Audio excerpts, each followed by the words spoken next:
ಎಲ್ಲರಿಗೂ ನಮಸ್ಕಾರ. ಅಕ್ಕಯಮ್ಮನ ಬೆಟ್ಟ ನೋಡಲು ಎರಡು ಕಣ್ಣುಗಳು ಸಾಲದು. ನೋಡಿ ಎಷ್ಟು ಚೆನ್ನಾಗಿದೆ, ಸುಂದರವಾದ ಬೆಟ್ಟ. ಬೆಟ್ಟದ ಮೇಲೆ ಬೇಕಾದ್ರೆ ನೀವು ಗಾಡಿಗಳನ್ನ ತೊಗೊಂಬರ್ಬೋದು, ಕಾರ್ ತೊಗೊಬರ್ಬೋದು. ಬೆಟ್ಟದ ಮೇಲೆ ಬಂದು ದೇವಸ್ಥಾನದ ಮುಂದೆನೇ ನಿಂತ್ಕೊಂಡು ದೇವಸ್ಥಾನದ ಹತ್ರನೇ ಗಾಡಿ ಚೇಂಜ್ ಹಾಕ್ಬಿಟ್ಟು ಆರಾಮಾಗಿ ದೇವ್ರ ದರ್ಶನ ಮಾಡ್ಬೋದು. ತುಂಬ ಚೆನ್ನಾಗಿದೆ, ಒಂದ್ಸಲಿ ಬಂದು ನೋಡಿ. ಇಲ್ಲಿನ ರಹಸ್ಯಗಳು ಏನೇನಿವೋ ನಮಗೆ ಗೊತ್ತಿಲ್ಲ, ಸರಿಯಾಗಿ ಗೊತ್ತಿರೋ ಅಷ್ಟು ಮಾತ್ರ ಹೇಳ್ತೀನಿ.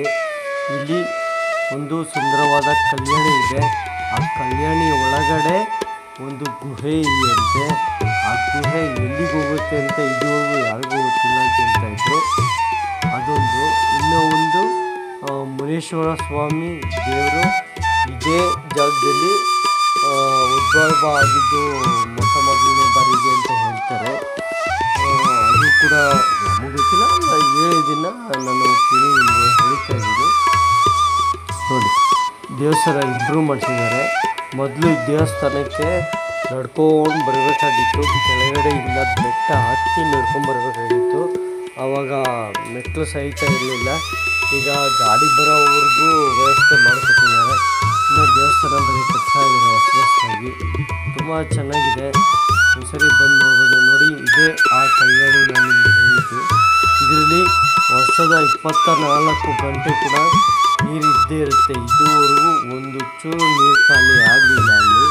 ಈ ನೀರು ಒಳಗಡೆ ಇರೋದೇ ಗುಹೆ.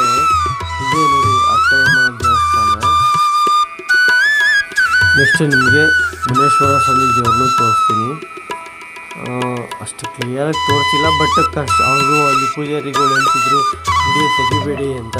ಬಟ್ ನಾನು ಆದರೂ ಸ್ವಲ್ಪ ಕಷ್ಟಪಟ್ಟು ಬಯಸ್ಕೊಂಡು ತೆಗಿದ್ದೀನಿ. ನೋಡಿ,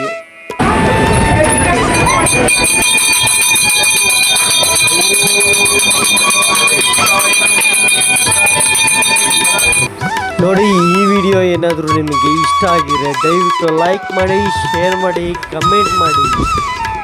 ಓಮ್ ಅಂತ ಕಮೆಂಟ್ ಮಾಡೋದು ಮರಿಬೇಡಿ. ಬಾಯ್.